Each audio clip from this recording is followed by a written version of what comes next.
இந்த நேரத்தில் ஒரு சிறு சாட்சியாக நிறுத்தியிருக்கேன். இந்த சாட்சியை சொல்கிறதுக்கு ஒரு 1.5 வருஷமாக நாங்கள் ரொம்ப போராடுகிறோம். வருவோம், கரெக்டாக வர்ற டைமில் பார்த்தீங்கன்னா சாட்சி முடிஞ்சிருக்கும், ஐயா பிரசங்கம் பண்ணிகிட்டு இருப்பாங்க. இதே போல் 1.5 வருஷமாக நாங்களும் ட்ரை பண்ணிகிட்ருக்கோம். இன்றைக்கி தான் ஆண்டவர் உதவி செய்தார். அதுக்காக ஆண்டவருக்கு பெரிய நன்றி சொல்லிக்கிறேன். எனக்கு திருமணம் ஆகிட்டு 2 வருஷம் ஆக போகுது. 2 வருஷம் திருமணமான உடனே என்னோட மனைவிக்கு ஒரு கர்ப்பத்தின் கனியை கொடுத்தார். அந்த கன்சீவாக இருந்தப்போ ஒரு 8 மாதம் கன்சீவாக இருக்கும் பொழுது என்னுடைய மனைவிக்கு மூச்சு திணறல் ஆகி போச்சு. அப்போ வந்து பார்த்திங்கன்னா அவங்க 35 கிலோ தான். என்னுடைய மனைவியோட வெயிட் பார்த்திங்கன்னா அவங்க கன்சீவாக இருக்கும்போது 35 கிலோ தான். மூச்சு திணறல். நான் அப்போது டிரைவிங் கொஞ்சம் போயிருக்கோம், திருச்சியில் இருந்தேன். எனக்கு ஃபோன் வருது, இது மாதிரி மூச்சு திணறல் ஆகி போச்சுன்னு சொல்லிவிட்டு எனக்கு ஃபோன் வந்து எனக்கு ஒன்றுமே புரியல. அப்போது என்னுடைய தங்கச்சி வீட்டுக்காரர் தான் கூட இருந்து எல்லாத்தையுமே ஹெல்ப் பண்ணார். அதுக்கப்புறம் சரியாகிட்டு வீட்டுக்கு வந்துட்டோம்.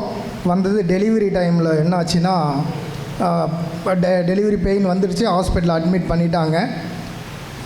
கூட யாருன்னா ஒரு லேடிஸ் இருக்கணும்னு சொல்லிட்டாங்க. நம்ம ராஜீவ்காந்தி ஹாஸ்பிட்டலில் தான். என்னுடைய அம்மாவுக்கும் நடக்க முடியாதவங்க, அவங்களும் பார்த்துக்க முடியாது. என்னுடைய மாமியாருக்கும் பார்த்திங்கன்னா வீசிங் ப்ராப்ளத்தால் உள்ளே அலோவ் பண்ணலை. ஸோ என்ன பண்ணுறதுன்னு தெரியாமல் ஒரு லேடிஸ் இருந்தே ஆகணும்பான்னு சொல்லிட்டு அனௌன்ஸ் பண்ணுறாங்க. அந்த ஹாஸ்பிட்டலில் ஒரு பைத்தியக்கார மாதிரி சுற்றி ஓடி வர யாருமே கிடைக்கல. நான் லிஃப்ட்டில் போகும்பொழுது ஒரு அக்கா இருந்தாங்க. அந்த அக்காட்ட ரெக்வஸ்ட் பண்ணி கேட்குறேன், அக்கா எனக்கு ஒரு உதவி செய்ய முடியுமா, சொல்லுப்பான்னு சொல்கிறாங்க. இல்லை, என்னுடைய ஒய்ஃப் டெலிவரி பெயினில் உள்ள பிரசவத்துக்காக இருக்காங்க. எங்கள் வீட்டிலேருந்து ஒருத்தவங்களை வர சொல்லியிருக்கேன், எனக்காக கொஞ்சம் என் ஒய்ஃபு கூட இருக்க முடியுமான்னு சொல்லிட்டு கேட்குறேன். இதில் என்னப்பா 2 நாளாக உன்னை பார்க்குறேன், அப்படி ஓடிட்டுருக்கேன், நான் கண்டிப்பாக இருக்கிறேன்னு சொல்லிவிட்டு அவங்க இருக்காங்க. என்னோடய ரிலேஷனுக்கு ஃபோன் பண்ணி ஒரு தங்கச்சியை தான் வர வைக்கிறேன். நைட்டு 12 மணி நல்ல மழையில் வராங்க. ஹஸ்பண்ட் அண்ட் ஒய்ஃபும் அவங்களுக்கு ஒரு சின்ன குழந்தை தான் அழைச்சிட்டு வராங்க. அவங்களும் கூட இருந்து எவ்வளவும் கஷ்டப்படுறாங்க. அந்த பாப்பாவும் தூங்காமல் எங்கள் கூடயே கஷ்டப்படுறாங்க. பிரசவ வார்டுக்கு போயாச்சு. அங்கே ஒரு போர்டு ஒன்று இருக்கும், ஃப்ரண்ட் சைடில் ஒரு போர்டு ஒன்று இருக்கும். யாருக்கு டெலிவரி ஆனால் அந்த எரேஸ் பண்ணுவாங்க. இவங்கவுங்க டெலிவரி ஆகி போச்சுன்னா எரேஸ் பண்ணும்போது நான் போயிட்டு அனௌன்ஸ் பண்ணுறாங்க. நான் மேலே ஓடி நானும் என் தங்கச்சி வீட்டுக்காரும் பார்க்குறோம். என்னுடைய ஒய்ஃப் நேம் மட்டும் என் நேமும் என்னோடய ஒய்ஃப் நேமும் இருக்குது. அவங்க மட்டும் டெலிவரி ஆகாமல் இருக்காங்க. எல்லாருக்குமே கூட இருந்தவங்களுக்கு எல்லாருக்குமே டெலிவரி ஆகிட்டே இருக்குது. எனக்கு ஒன்றும் பதட்டமே புரியல. எல்லாருமே ஜெபம் பண்ணிட்டு தான் இருக்காங்க. என்ன பண்ணுறதுன்னு தெரியாமல் அந்த சமயத்தில் எங்கள் தங்கச்சி வீட்டுக்கார் ஃபாஸ்டர் லியோவும் என்னுடைய அன்பு தம்பி தினகரனும் 2 பேரும் அந்த செகண்ட் சாட்டர்டேல இங்கே ப்ரேயர் பண்ணிகிட்ருக்காங்க. அதுக்காக செகண்ட் சாட்டர்டே இருக்கும்போது தான் என்னுடைய பையன் பிறந்தான். இவங்க 2 பேரும் இங்கே ப்ரேயரில் இருக்காங்க. இவங்களும் ஃபோன் பண்ணி எனக்கு சொல்கிறாங்க, பயப்படாதீங்கன்னு. வீட்லேயும் சொல்கிறாங்க பயப்படாதீங்கன்னு. ஆனால் எனக்கு யாரோடைய பதிலும் எனக்கு சாட்டிஸ்ஃபேக்ஷனாக இல்லை. அழ வந்துகிட்டே இருக்குது. அப்புறமா என்னுடைய அண்ணன், கூட பிறந்த அண்ணன், அவன் தான் என்னை சத்தியத்தில் வளர்த்தாங்க. அண்ணன் சொல்கிறான், நீ எதுக்கும் பயப்படாதடா தம்பி, ஆண்டவர் செங்கடலை 2ஆக பிளந்தவர், சகலத்தையும் சுலபமாக செய்யக்கூடியவர்ரா. அதே மாதிரி அந்த கர்ப்பத்தின் வாசலையும் கண்டிப்பாக ஆண்டவர் திறப்பாருன்னு சொன்ன உடனே அதே போல் நல்லபடியாக சுகப்பிரசவத்தோடு 3.5 கிலோ என் பையன் எபினேசர் கேபா இவர் நல்லபடியாக பிறந்து ஒரு ஃபஸ்ட்டு பர்த்டேவும் ஃபெஸ்டிவல் பண்ணிட்டோம். இவ்வளோ போராட்டத்துலேயும் கூட இருந்து ஆண்டவர் எனக்காக உதவி செய்தால் ஆண்டவருக்கு கோடான கோடி நன்றியை சொல்லி இந்த சாட்சியை முடிச்சுக்கிறேன். அன்பான என் அன்பு சகோதர சகோதரிகளே, உங்கள் யாவரையும் ஆண்டவராகிய இயேசு கிறிஸ்துவின் ஈடு இணையற்ற நாமத்தில் வாழ்த்துதலை சொல்லுகிறேன், வாழ்த்துகிறேன். உங்களை அன்போடு கூட வரவேற்கிறேன். பிரியமான என் அன்பு சகோதர சகோதரிகளே, இது ஒரு எழுப்புதலின் கூட்டமாக இருக்கிறபடினால் 1ஆம் நூற்றாண்டிலே ஆண்டவர் எப்படி எழுப்புதலை உலக முழுவதிலும் கொண்டு வந்தார், அப்போஸ்தலர்கள் மூலமா எப்படி எழுப்புதல் நடந்தது என்பதை சில வருடங்களாக நாம் தியானித்து கொண்டிருக்கிறோம். அதன் அடிப்படையிலே நான் உங்களுக்காக அப்போஸ்தலர் நடவடிக்கை புத்தகம் 26ஆம் அதிகாரம் 16, 17, 18 வசனங்களை வாசித்து பார்க்கும் பொழுது, இங்கு அப்போஸ்தலனாகிய பவுல் தன்னுடைய அனுபவத்தை சொல்லி, தன்னுடைய சாட்சியை சொல்லி, எப்படி கர்த்தர் தன்னை சந்தித்தார், அவர் எப்படிப்பட்டவராய் இருந்தார், என்ன காரியம் ஆண்டவருக்கு விரோதமாய் செய்தார், அவரை இயேசு எப்படி சந்தித்து அவருடைய வாழ்க்கையில் இயேசு தம்முடைய ஊழியத்துக்கு அழைத்து என்ன காரியங்களை செய்ய சொன்னார் என்பதாக அவர் சொல்லுகிறார். வாசிக்க கேட்கலாம். அப்பொழுது நான் ஆண்டவரே நீர் யார் என்றேன். அதற்கு அவர் நீ துன்பப்படுத்துகிற இயேசு நானே. இப்பொழுது நீ எழுந்து காலூன்றி நில். நீ கண்டவைகளையும் நான் உனக்கு தரிசனமாகி காண்பிக்க போகிறவைகளையும் குறித்து உன்னை ஊழியக்காரனாகவும் சாட்சியாகவும் ஏற்படுத்துவதற்காக உனக்கு தரிசனமானேன். உன் சுய ஜனத்தாரினின்றும் அந்நிய ஜனத்தாரிடத்திலிருந்தும் உன்னை விடுதலையாக்கி அவர்கள் என்னை பற்றும் விசுவாசத்தினாலே பாவ மன்னிப்பையும் பரிசுத்தமாக்கப்பட்டவர்களுக்குரிய சுதந்திரத்தையும் பெற்றுக்கொள்ளும்படியாக அவர்கள் இருளை விட்டு ஒளியினிடத்திற்கும் சாத்தானுடைய அதிகாரத்தை விட்டு தேவனிடத்திற்கும் திரும்பும்படிக்கு நீ அவருடைய கண்களை திறக்கும் பொருட்டு இப்பொழுது உன்னை அவர்களிடத்திற்கு அனுப்புகிறேன் என்றார். பிரியமான அன்பு சகோதரனே, சகோதரியே, இந்த பவுல் என்ற ஒரு மனிதர் கிறிஸ்தவர்களை துன்பப்படுத்தும்படியாய் ரோம அரசாங்கத்தினாலே நியமிக்கப்பட்டு அவரிடத்தில் அதிகாரத்தை கொடுத்து அந்த அதிகாரங்களோடு கூட அவர் புறப்பட்டு போகிறார். அவர் புறப்பட்டு போகும் பொழுது அவரை இயேசு சந்திக்கிறார். பெரிய வெளிச்சம் அவர் போகிற அந்த குதிரையின் மீது படுகிறது. அதன் மேல் உட்கார்ந்திருக்கிறவர் அந்த வெளிச்சத்தை பார்க்கிறார். அந்த வெளிச்சத்தை பார்த்த உடனே அவர் கண்கள் ரெண்டும் அந்த பிரைட்னஸை தாங்க முடியல. அப்போ பாருங்க, அவர் கீழே சரிந்து விடுகிறார். அப்படி அவர் சரிந்து விட்ட உடனே இவரிடத்துல இயேசு பேசுகிறார். இயேசு என்ன பேசுகிறாரு? நீ துன்பப்படுத்துகிற இயேசு நானே என்று பேசுகிறார். அப்படி பேசி அவனுடைய அழைப்பை கர்த்தர் உறுதிப்படுத்துகிறார். நீ ஊழியக்காரனாகவும் இந்த ஜனத்துக்கு ஊழியம் செய்யும்படியாய் உன்னை நான் தெரிந்து கொண்டேன் என்பதாக. எனக்கு அன்பான அன்பு சகோதரனே, சகோதரியே, நம்முடைய வாழ்க்கையிலும் கூட ஆண்டவரை துன்பப்படுத்தும்படியாய், அவரை வேதனைப்படுத்தும்படியாய், ஒருவேளை நம்முடைய செயல், நம்முடைய காரியங்களால் அப்படிப்பட்ட காரியங்களை நாம் செய்திருப்போம் என்று சொன்னால், ஆண்டவர் நம்மை பார்த்து சொல்லுகிறார், நீ துன்பப்படுத்துகிற இயேசு நானே.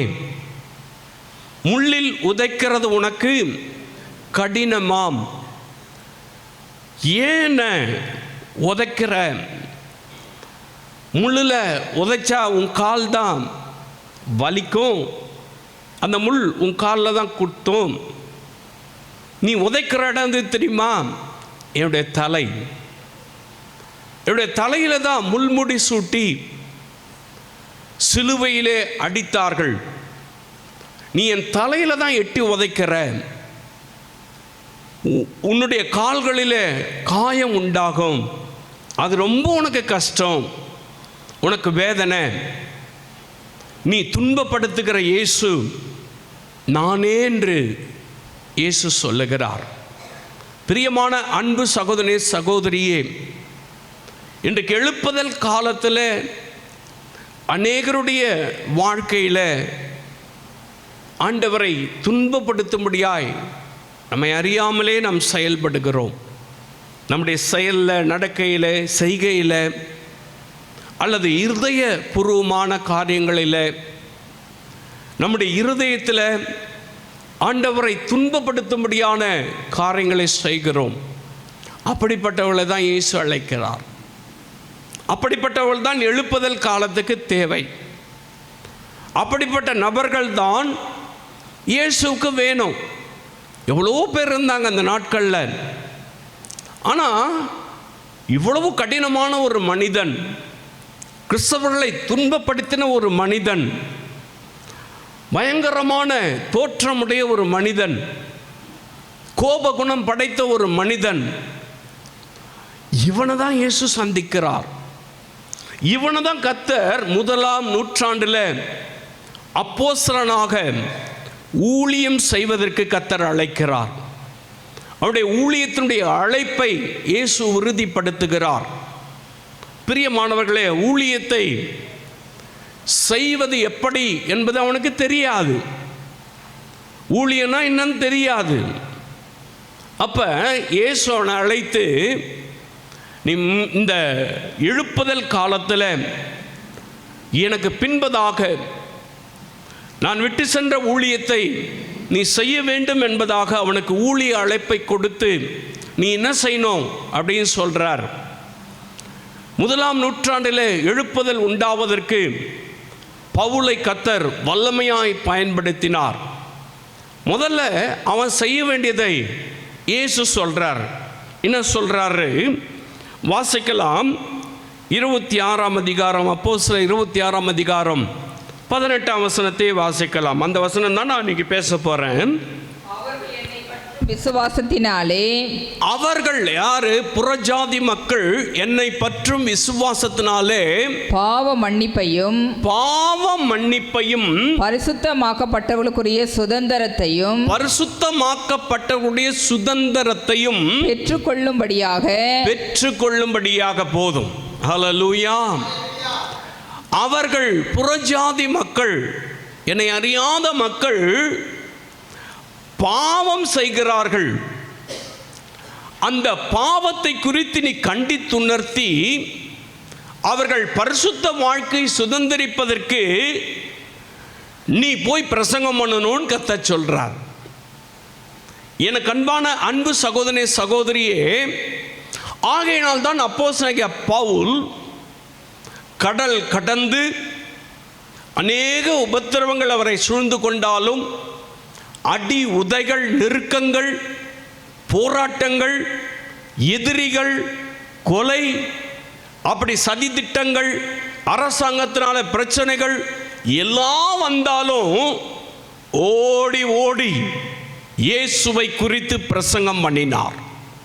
இயேசுவின் உயிர்த்தெழுதலை குறித்து பிரசங்கம் பண்ணினார். அவர் தன் சொந்த வேலை செய்து கொண்டு கூட பிரசங்கம் பண்ணினார். அதன் பின்பதாக அவர் சும்மாவே இல்லை.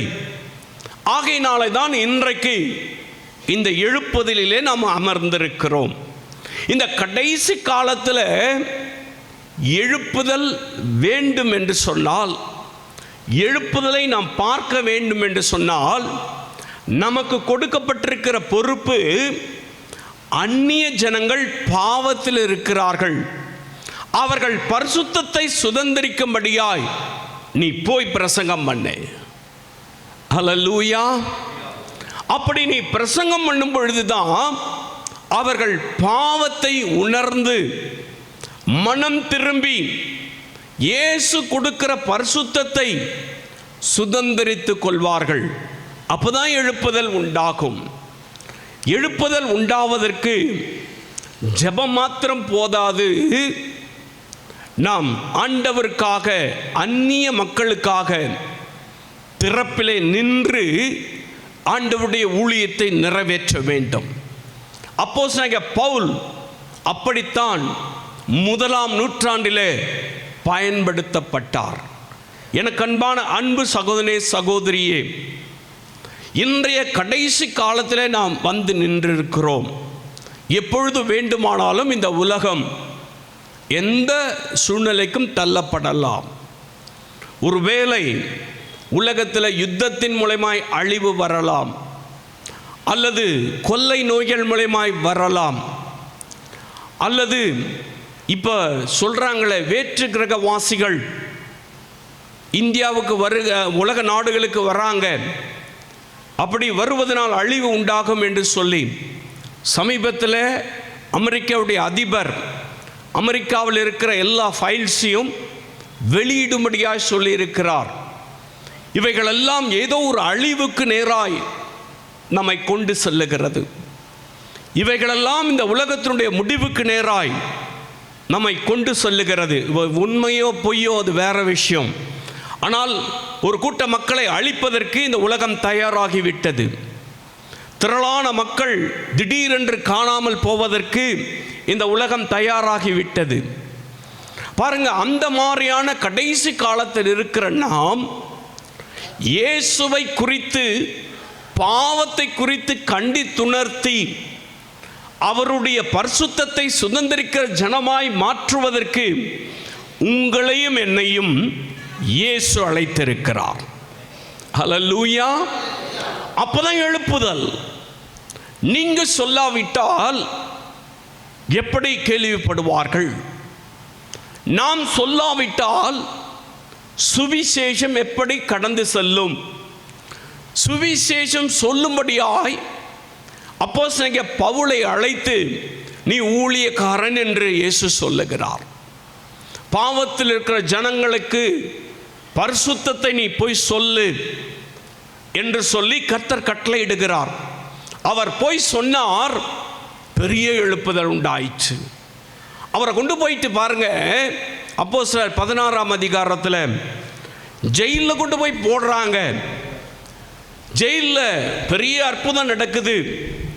சிறைச்சாலை அஸ்திவாரம் அசைகிறது. ஜெயில் கதவுகளெல்லாம் திறக்கப்பட்டுருச்சு. ஜெயில் கதவுலாம் திறந்ததுக்கு அப்புறம் ஜெயிலர் பார்க்குறாரு.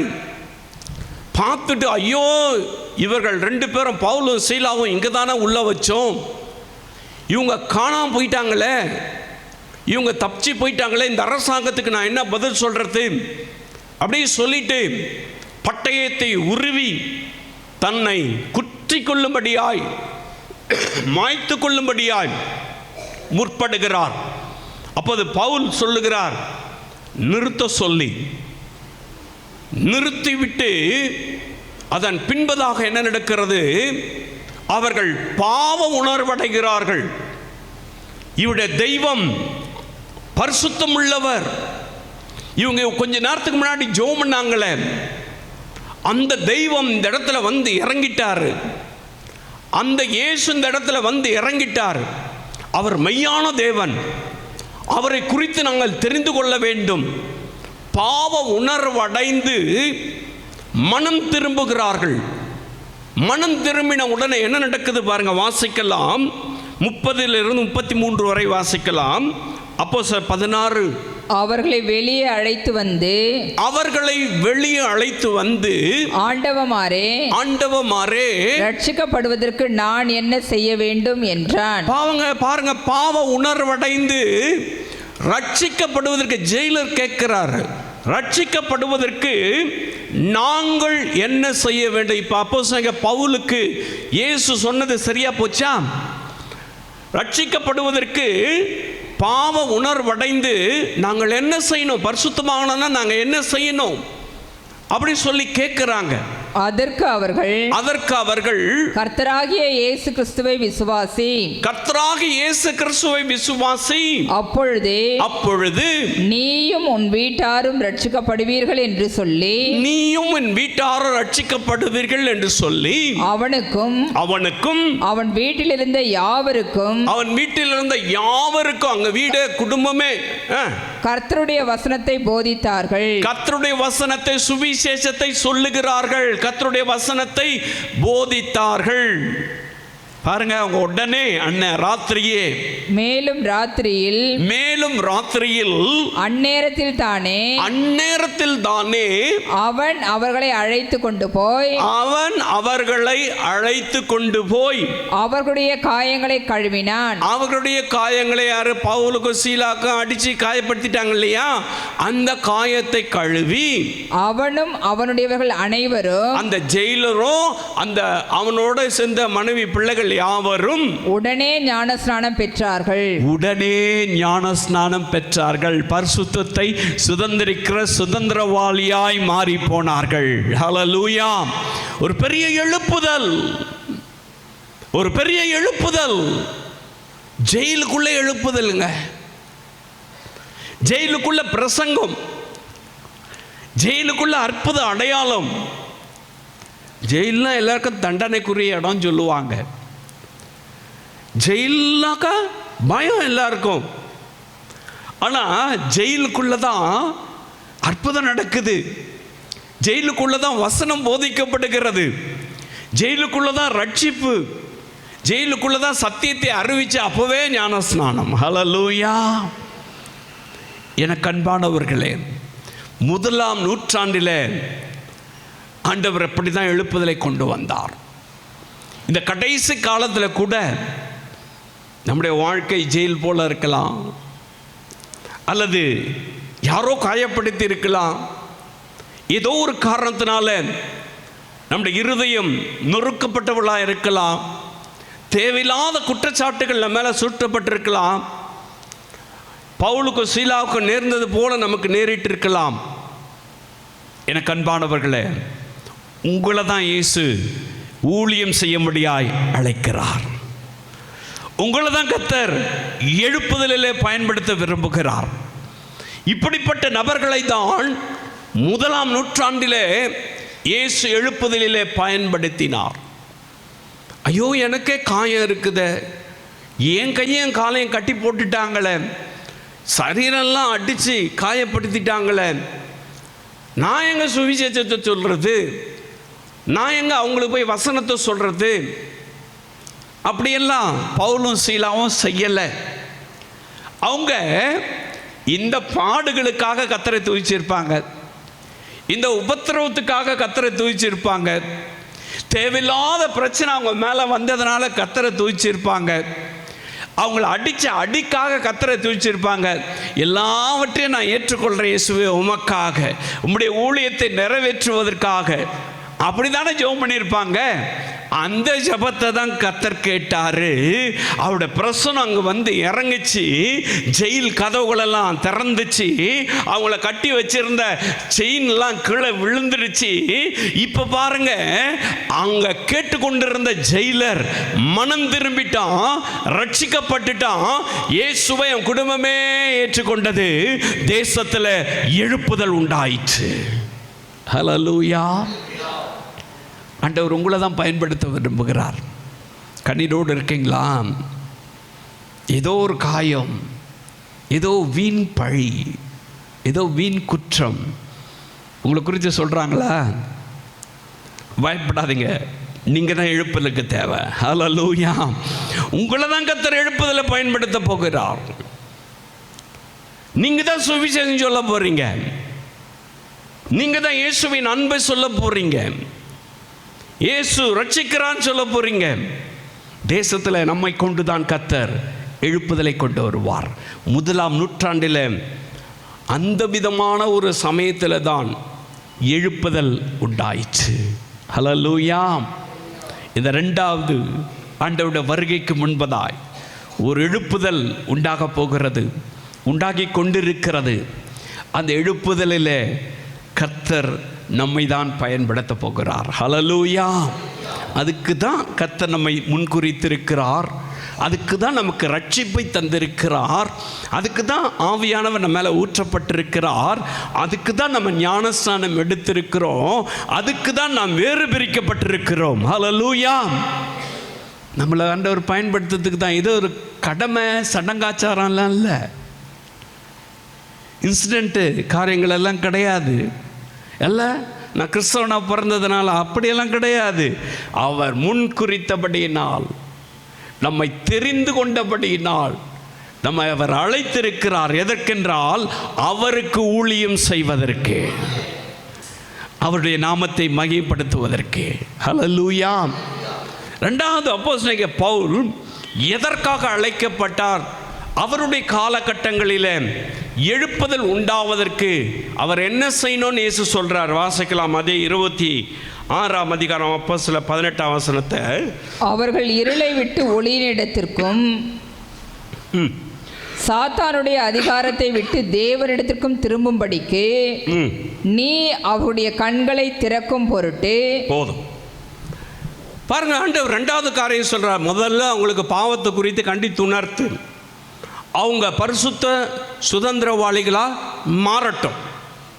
ரெண்டாவது சொல்றாரு, சாத்தானுடைய அதிகாரத்தை விட்டு அவங்கள திருப்பணுமா. ஹல்லேலூயா. சாத்தான் ஒரு மனிதனை கட்டி வைத்திருக்கிறான், சமுதாயத்தை கட்டி வைத்திருக்கிறான், தேசத்தை கட்டி வைத்திருக்கிறான். அவர்களை நீ என் பக்கமாய் திருப்புன்னு சொல்றார். ஹல்லேலூயா.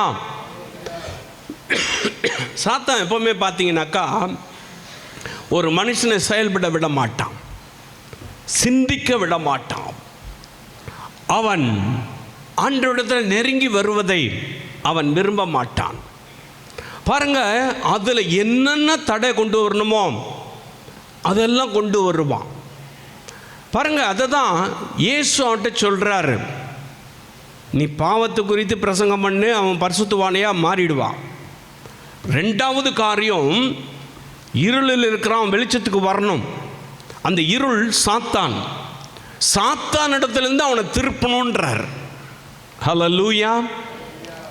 இன்னைக்கு அநேகர் சாத்தானுடைய பிடியில் கட்டப்பட்டிருக்கிறார்கள், அந்தகார இருளிலே கட்டப்பட்டிருக்கிறார்கள், பொல்லாத ஆவிகளால் கட்டப்பட்டிருக்கிறார்கள், மாந்திரிக கிரிகளால் கட்டப்பட்டிருக்கிறார்கள். பொல்லாதவன் மனிதர்களை வஞ்சித்து கட்டி வைத்திருக்கிறான். அவன் அதிகாரத்திலிருந்து அவனை என் பக்கமாய் நீ திருப்பணும். ஹல்லேலூயா. அப்பதான் எழுப்புதல் வரும். அவன் எப்படின்னா இருக்கட்டும் அப்படி என்பது அல்ல. பாருங்க, அந்த வேலையை தான் அப்போஸ்தலனாகிய பவுல் செய்கிறார். எங்கே செய்கிறார் பார்க்கலாம். அதே அப்போஸ்தலர் 16ஆம் அதிகாரத்தில் 16, 17, 18 வசனங்களை வாசிக்கலாம். அப்போஸ்தலர் 16, 18 வரை. நாங்கள் ஜெபம் பண்ணுகிற இடத்துக்கு போகையில் குறி சொல்ல ஏவுகிற ஆவியை கொண்டிருந்து, குறி சொல்லுகிற ஆவியை ஏவுதலை குறி சொல்லுகிற ஆவியின் ஏவுகிற ஆவியை கொண்டிருந்து குறி சொல்லுகிறதினால் தன் எஜமான்களுக்கு மிகுந்த ஆதாயத்தை உண்டாக்கின ஒரு பெண் எங்களுக்கு எதிர்பட்டால், எங்களிடத்தில் எதிர்பட்டால் அவர் பவுலையும் எங்களையும் பின்தொடர்ந்து வந்து இந்த மனுஷர் உன்னதமான தேவனுடைய ஊழியக்காரர். பாருங்க என்ன சொல்றாங்க, என்ன தப்பா சொன்னாங்க? உன்னதமான தேவனுடைய ஊழியக்காரர். அவன் சொன்னது கரெக்ட் தானே? பிசாசு எவ்வளவு தந்திரமா சொல்றான் பாத்தீங்களா? உன்னதமான தேவனுடைய ஊழியக்காரன் பவுலை பார்த்து சொல்றான். அந்த பொண்ணு சொல்லு, ரட்சிப்பின் வழியை நமக்கு அறிவிக்கிறவர்கள் என்று சத்தமிட்டால். பார்த்தீங்களா? இயேசு சொன்னார், பாவத்தை குறித்து சொல்லு, அவங்க பரிசுத்த சுதந்திரவாளியா மாறுவாங்க, ரட்சிக்கப்படுவாங்கன்றத. இந்த பிசாசு சொல்றான், அவன் ரட்சிப்பின் வழியை நமக்கு அறிவிக்கிறவர்கள் தெளிவா சொல்றான் பிசாசு. ஆனா அவங்க யாரு? இருளின் அதிகாரத்தில் இருக்கிறாங்க. அவங்க எப்படிப்பட்டவங்க? தன்னுடைய எஜமானுக்கு குறி சொல்லி மிகுந்த ஆதாயத்தை உண்டாக்குறவங்க. அவங்க சொல்றாங்க, இவங்க உன்னதமான தேவனுடைய ஊழியக்காரங்க. இயேசு அழைத்தது சொல்றாங்க. இயேசு எதற்காக அழைத்தார்? ரட்சிப்பை சொல்லுவதற்காக அழைத்தார். அந்த அழைப்பை அவனும் சொல்றான். ஹல்லேலூயா. பிசாசும் சொல்றான் அந்த அழைப்பை. பிரியமானவர்களே, 1ஆம் நூற்றாண்டில் எழுப்புதல் உண்டாவதற்கு பிசாசு சொல்லட்டும் அப்படின்னு காலரை அப்படி தூக்கி விட்டுட்டு பவுல் போல. நல்லா தானே சொல்கிறான், நம்மளை பற்றி பெருமையாக தானே சொல்கிறான் அப்படின்னு சொல்லிட்டு காம்ப்ரமைஸ் ஆகலை. பார்க்குறாரு, பார்த்து என்ன செய்கிறாரு பாருங்க, வாசிக்கலாம். இப்படி அநேக நாள் செய்து கொண்டு வந்தால் பவுல் சினங்கொண்டு, பவுலுக்கு பயங்கர கோவம் வந்துடுச்சு. சினம்னா கோவம். பவுல் சினம் கொண்டு திரும்பி பார்த்து நீ இவளை விட்டு புறப்படும்படி, பாருங்க அந்த பிசாசு கிட்ட சொல்றாரு, நீ இவளை விட்டு புறப்படும்படி இயேசு கிறிஸ்துவின் நாமத்தினாலே உனக்கு கட்டளையிடுகிறேன், இயேசு கிறிஸ்துவின் நாமத்தினாலே உனக்கு கட்டளையிடுகிறேன் என்று அந்த ஆவியுடனே சொன்னார். அந்நேரமே அது புறப்பட்டு போயிற்று. விடுதலை கிடைச்சிருச்சு. ஹல்லேலூயா. அந்நேரமே அது கிடைச்சிருச்சு. அந்த காலத்தில் இருக்கிறவங்க ஒளியின் இடத்துக்கு வந்துட்டாங்க. பிசாசின் அதிகாரத்தில் இருக்கிறவங்க, சாத்தானின் அதிகாரத்தில் இருக்கிற அந்த பெண்மணி விடுதலை ஆயிட்டா. ஹல்லேலூயா. ஒரு பெரிய எழுப்புதல் இல்லை, மிகுந்த ஆதாயத்தை உண்டாக்கிட்டு இருந்தாங்களாம். அவங்க எல்லா காரியத்தையும் சரியா, இப்போ பவுலுக்கே கரெக்டாக சொல்கிறாங்க, புறஜாதி மக்களுக்கு கரெக்டாக சொல்லியிருக்க மாட்டாங்களா? அப்போ எவ்வளவு பேர் புகழ் பெற்றிருப்பாங்க, எவ்வளவு பெரிய இடத்துல அவங்க இருந்திருப்பாங்க அந்த பெண்மணி. இப்போ பாருங்க, பவுல் சினம் கொண்டு அந்த பிசாசை பார்த்து சொல்றார், நீ இவளை விட்டு இயேசு கிறிஸ்துவின் நாமத்தில் போன்னு சொல்றார். அந்த இருளின் ஆதிக்கம் அவளை விட்டு விலகினது. அவ வெளிச்சத்துக்கு வந்தா அவளை இயேசு ரட்சித்து விட்டார். ஹல்லேலூயா. எழுப்புதல் அதுக்கு தான் கர்த்தர் உங்களை அழைச்சிருக்கிறார். எழுப்புதல் காலத்தில் நீங்க உங்களை புகழ்ந்தாக்கா அல்லது புறஜாதியார் உங்களுடைய காரியங்களை நீங்கள் கரெக்டாக இருக்கீங்க, நீங்கள் நல்லா இருக்கீங்க புகழ்ந்தாக்கா அதை ஒரு பொழுது ஏற்றுக்கொள்ளாதீங்க. நீங்கள் என்ன செய்யணும்?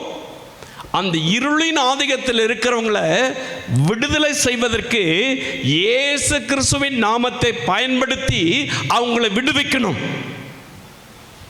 அப்போதான் எழுப்புதல். அதை தான் இயேசு செய்ய சொல்றார். சாத்தானின் அதிகாரத்தில் இருக்கிறவங்கள என் பக்கமாக திருப்பு. எழுப்புதல் வரணும்னு சொன்னாக்கா இந்த உலகத்தின் அதிபதி எல்லாரையும் கட்டி போட்டு வச்சிருக்கான். அநேகருடைய காரியங்கள் கட்டப்பட்டிருக்கிறது.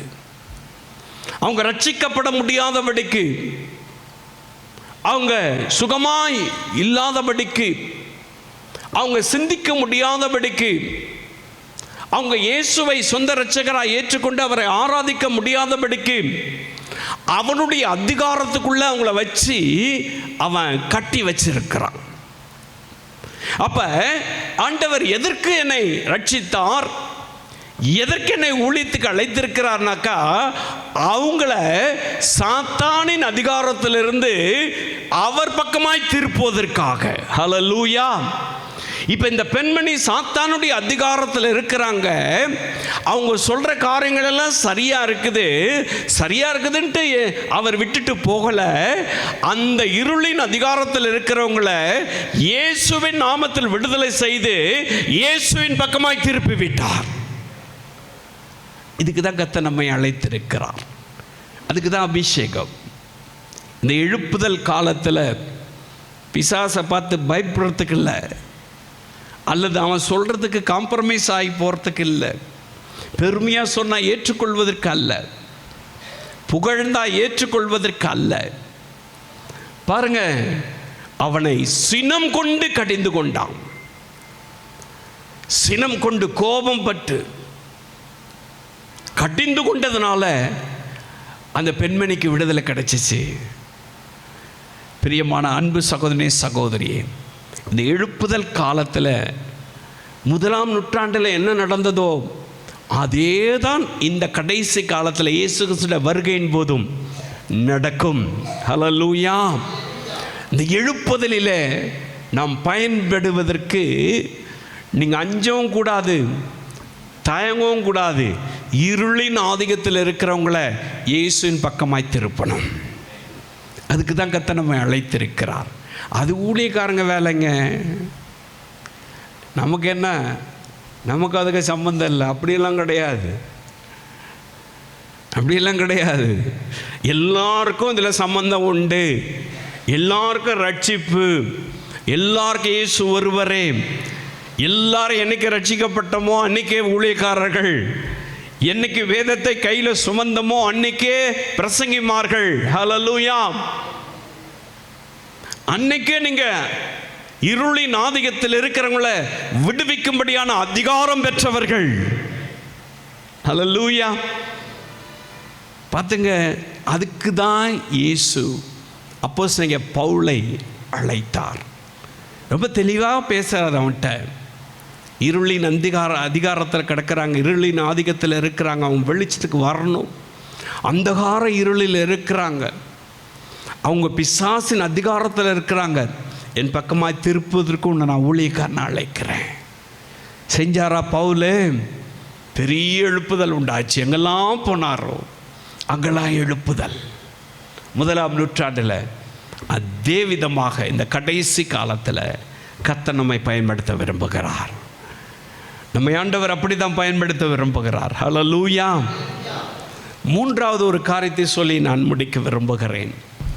அதே அதிகாரத்தில் பிற்பகுதியை வாசிக்கலாம். அப்போஸ்தலர் 26:18. அவர்கள் இருளை விட்டு ஒளியினிடத்திற்கும், அவர்கள் இருளை விட்டு ஒளியினிடத்திற்கும், சாத்தானுடைய அதிகாரத்தை விட்டு தேவனிடத்திற்கும், சாத்தானுடைய அதிகாரத்தை விட்டு தேவனிடத்திற்கும் திரும்பும்படிக்கு நீ அவர்களுடைய கண்களை திறக்கும் பொருட்டு. பாருங்க, இப்ப 3வது ஒரு காரியத்தை சொல்றாரு. நீ அவர்களுடைய கண்களை திறக்கும் பொருட்டு இப்பொழுது உன்னை அவர்களிடத்திற்கு அனுப்புகிறேன். இப்பொழுது உன்னை அவர்களிடத்திற்கு அனுப்புகிறேன் என்றார். ஹல்லேலூயா. 3வது ஆண்டவர் இயேசு பவுலுக்கு பொறுப்பு கொடுக்கிறாரு. என்ன பொறுப்பு கொடுக்கிறாரு? அவங்க பார்வைலாம் கரெக்டாக தான் இருக்குது, தெளிவான பார்வை தான் இருக்குது. ஆனால் அவனுடைய மனக்கண்கள் குருடாயிருக்கு. அவங்கள கண்களை திறக்கும்படியாய் பவுலுக்கு இயேசு சொல்றார். இதுதான் அவன் ஊழியம் அப்படி சொல்றார். குருடனோடு குருட சேர்ந்தாக்கா ஏன்னா சரியான வழியில் போக முடியுமா? அப்போ பாருங்க, நம்ம புறஜாதி மக்கள் இருளில் நடக்கிறார்கள், மனக்கண்கள் குருடாக்கப்பட்டிருக்கிறது. அவருடைய மனக்கண்களை திறக்கும்படியாய் கர்த்தர் நம்மை ஊழியத்துக்கென்று அழைத்திருக்கிறார். ஹல்லேலூயா. நான் என்ன பண்றதுன்னு கேட்காதீங்க.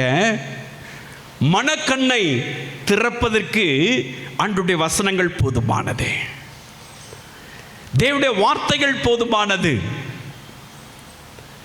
மனக்கண்கள் திறக்கப்பட்டவுடனே ரட்சிப்பு உண்டாயிடும். இப்போ பாருங்க, பவுல்கிட்ட ஆண்டவர் தெளிவாக சொல்றாரு, இந்த ஜனங்களுடைய கண்களெல்லாம் திறக்கணும்பா, நான் அதுக்கு தான் அந்த ஜனத்திடத்தில் உன்னை அனுப்புகிறேன். அப்போ அங்கே இருந்தவங்க எல்லாம் குருடர்களா? நீங்கள் ஐடியெல்லாம் பார்த்தீங்கன்னாக்கா அப்படி தானே. அந்த தேசத்தில் இருந்தவங்களாம் குருடர்களா? அப்படி அல்ல. அவங்க பார்வைலாம் தெளிவாக தான் இருக்குது, ஆனால் மனசு இருளடைஞ்சு குருட்டுத்தனமாக இருக்கு, நீ அவருடைய கண்களை திறக்கணும் அப்படின்னு இயேசு பவுலை அழைக்கிறார். இந்த கடைசி காலத்தில் இதே அழைப்பு தான் நமக்கு. ஜனங்கள் இன்னைக்கு கண் தெரியாமல் அதிகமாக படிச்சிருக்கான், நல்ல நாலேஜ் இருக்குது, நடு ரோட்டில் உருண்டு புரள்றான், அப்படியே கொட்டிக்கிறான், தொப்பலங்கரணம் போடுறான், மண் சோறை சாப்பிட்றான், தேங்காவை உருட்டிட்டு போகிறான். பாருங்க, என்னென்னமோ அங்கே குத்திக்கிறான், இங்கே குத்திக்கிறான், சரீரத்தை வேதனைப்படுத்திக்கிறான். பெரிய படித்தவங்க, நம்மளோட அறிவாளி, ஏன் இதை செய்கிறான்? இதை செய்யறதுக்கான காரணம் என்ன? அவன் மனக்கண்ணு குருடா இருக்குங்க. அவன் கண்கள் இருளடைஞ்சு இருக்கு. அவன் கண்ணை திறப்பதற்கு தான் கடைசி காலத்தில் கர்த்தர் நம்ம மேல அபிஷேகத்தை போடுறார். அவன் கண்களை திறப்பதற்கு தான் பவுலை அழைத்தது போல இந்த எழுப்புதல் காலத்தில் நம்மை அவர் அழைத்திருக்கிறார். பிரியமானவர்களே, பாருங்க, கொஞ்ச நாளுக்கு முன்னாடி நம்ம ஊர்லெல்லாம் வேஷம்லாம் போட்டுக்கிட்டு எப்படியெல்லாம் ஆண்டாங்க, எப்படியெல்லாம் நடந்தது. ஏன் இது நடக்குது யோசிச்சு பார்த்தீங்களா? ஏன் இதை செய்கிறாங்க? சாதாரணமாக ஒரு மனுஷன் அப்படி செய்ய முடியுமா? சாதாரணமாக ஒருத்தர் வித்தியாசமாக ட்ரெஸ்ஸு போட்டாலே ஐயோ வெக்கமாக்குது, எனக்கு அது நல்லா இல்லை. நார்மலாக எல்லாரும் போடுற மாதிரி தான் நம்மளும் இருக்கணும் அப்படின்னு தானே விரும்புவான். ஆனால் இதெல்லாம் வெக்கத்தெல்லாம் விட்டு அதை தொங்க விட்டுக்கின்னு இதை தொங்க விட்டுக்கிட்டு பச்சைக்கறியை கையில் வாயில் கடிச்சிக்கிட்டு இப்படியெல்லாம் போகிறானே, அவனை பைத்தியமா? நல்ல மனுஷர்கள், நல்ல நிலைமையில் இருக்கிறவங்க, நம்ம ஃப்ரெண்ட்ஸு, நம்முடைய நண்பர்கள். ஏன்னா அவனுடைய மனக்கண் இருளடைந்து இருக்கிறது, அவன் கண்கள் இருளடைந்து இருக்கிறது. ஆகையினால தான் அவன் செய்யறது என்னன்னே தெரியல. அவனுக்கு யாரோ சொன்னது, எல்லாம் செஞ்சாக்க இது கிடைக்கும் சொன்னது, அப்படி பின்பற்றி போறான். வெக்கத்தெல்லாம் விட்டு, தன்னுடைய படிப்பு, அந்தஸ்து, வேலை எல்லாத்தையும் விட்டு நடு ரோட்டில் அப்படி போறான். பிரியமானவர்களே, அவன் கண்ணை திறப்பதுக்கு தான் கர்த்தர் நமக்கு தம்முடைய அபிஷேகத்தை கொடுத்திருக்கிறார். ஹல்லேலூயா! இதுதான் நம்முடைய வேலைங்க. இதை செஞ்சாதான் எழுப்புதல். இதை செய்வதற்கு தான் பவுல கர்த்தர் அழைத்தார். 1ஆம் நூற்றாண்டில் எழுப்புதல் உண்டாயிற்று. இதை செய்யறதுக்கு தான் கர்த்தர் உங்களை என்னையும் ரட்சித்து அபிஷேகம் பண்ணி தம்முடைய ஊழியத்துக்கென்று அழைத்திருக்கிறார். ஹல்லேலூயா! உங்கள் வேலை என்னன்றது தெரிஞ்சு போச்சா உங்களுக்கு? எழுப்புதல் நீங்கள் என்ன பண்ணணும் தெரியுதா? நான் சொல்லலை, பைபிள் சொல்லுது. நான் வேதத்திலிருந்து தான் உங்கள்கிட்ட பேசுகிறேன். சொந்த கதை, சோக கதை நான் பேசலை. தேவனுடைய வார்த்தைகளை இருக்கிறபடி நான் உங்களுக்கு சொல்லுகிறேன்.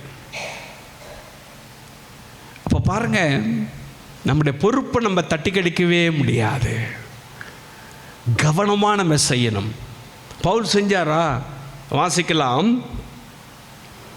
அது 19ஆம் அதிகாரம் 13ஆம் வசனத்திலிருந்து ஒரு 20 வசனங்களை வாசிக்கலாம். வாசிக்கும் பொழுது இங்கே யூதர்கள் சில சிலுமிஷம் பண்ணுறாங்க, பார்த்துங்க.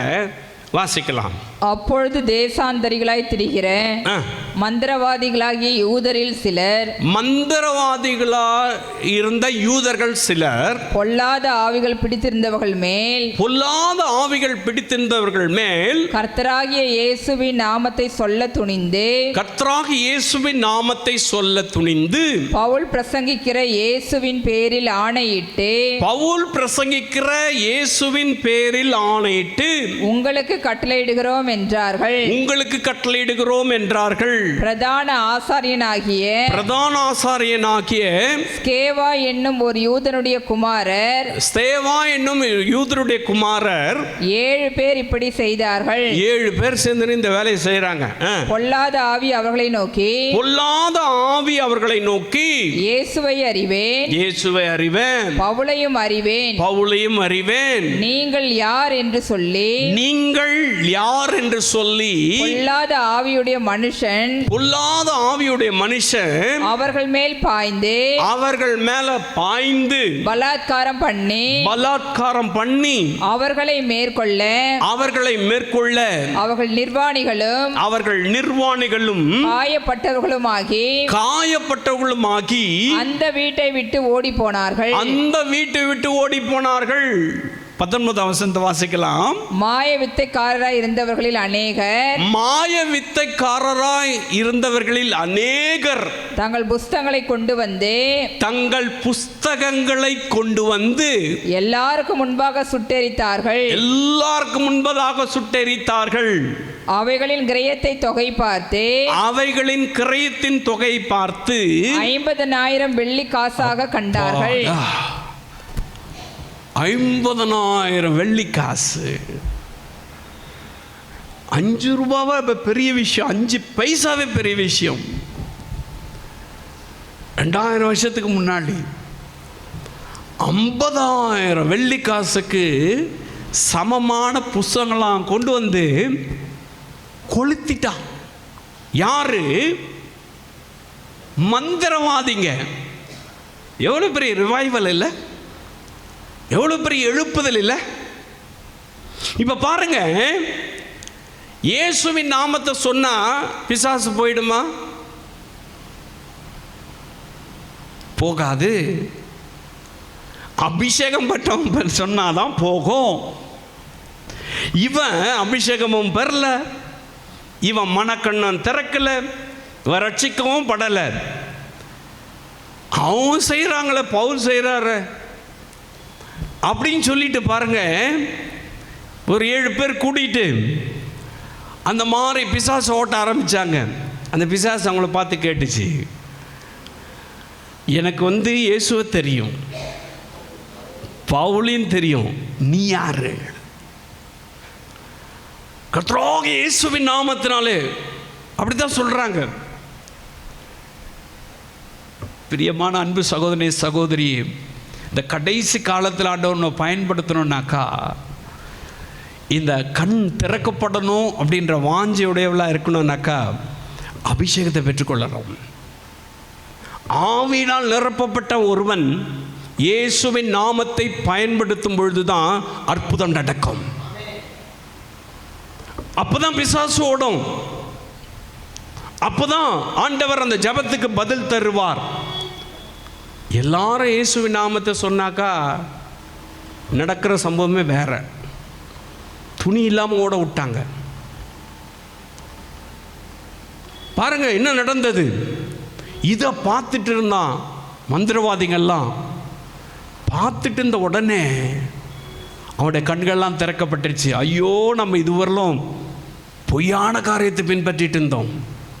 அது எவ்வளோ விலை உயர்ந்ததாக இருந்தால் சரி, இந்த புஸ்தகம் வேணாம், ஒன்றும் வேணாம், இயேசு தான் எனக்கு வேணும்னு சொல்லிட்டு எல்லா புத்தகத்தையும் கொண்டு வந்து, மந்திர புத்தகங்கள், யாகம் சொல்லுகிற புத்தகங்கள், குறி சொல்லுகிற புத்தகங்கள், அந்த புத்தகம் இந்த புத்தகம் எல்லாத்தையும் கொண்டு வந்து கொளுத்தி தீக்கரையாக்கிட்டாங்க.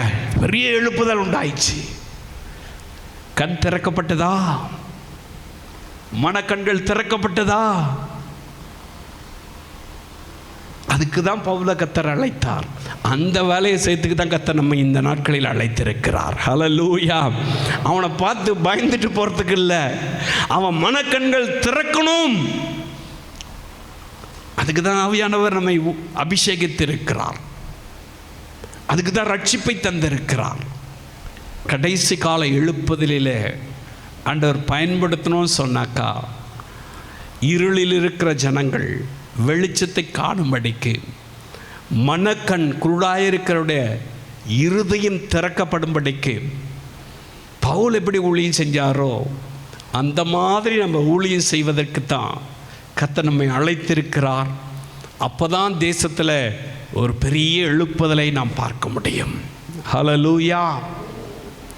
இந்த எழுப்புதல் காலத்தில் கர்த்தர் உங்களை அப்படி பயன்படுத்த விரும்புகிறார். நீங்கள் ஆயத்தமாக இருக்கீங்களா? சம்பந்தம்லாம் சொல்ல முடியாது, யாரையும் பயன்படுத்துவார். உங்களை பயன்படுத்த ஆண்டவர் சித்தம் உள்ளவராக இருக்கார். பாவத்தை குறித்து பேசுவதற்கு, பரிசுத்தத்துக்குள்ளாய் கொண்டு வருவதற்கு, இருளில் இருக்கிறவங்கள, அந்தகாரத்தின் அதிகாரத்தில் இருக்கிறவங்கள விடுதலை செய்வதற்கு, குருட்டாட்டம் பிடித்து அலைகிறவருடைய கண்களை திறக்கிறதுக்கு கர்த்தர் தம்முடைய அபிஷேகத்தை நம்ம மேலே போடுறார். இப்போ பவுல் ஆவியிலே பலன் கொண்டவனாய் மாறி போனான். துன்பப்படுத்த புறப்பட்டவன், முள்ளில் இயேசுடைய தலையில் உதைத்தவன், இயேசு பேசி நான் அந்த ஊழியத்துக்கு ஒன்று அழைக்கிறேன்னு சொல்லி அவனை ஆண்டவர் அபிஷேகம் பண்ணினார். அந்த அபிஷேகம் கடைசி வரை அவனை ஊழிய பாதையில் கொண்டு போய் ஊழியம் செய்யும்படியாய் உதவி செய்தது. அதே அபிஷேகத்தை கர்த்தர் நம்ம மேலே போட்டிருக்கிறார். No doubt. பவுல் மேலே போட்ட அபிஷேகம் வேறு, உங்கள் பேரை வச்சு சொல்லுங்கள், என் மேலே போட்ட அபிஷேகம் வேறு, அப்படி சொல்லுவீங்களா?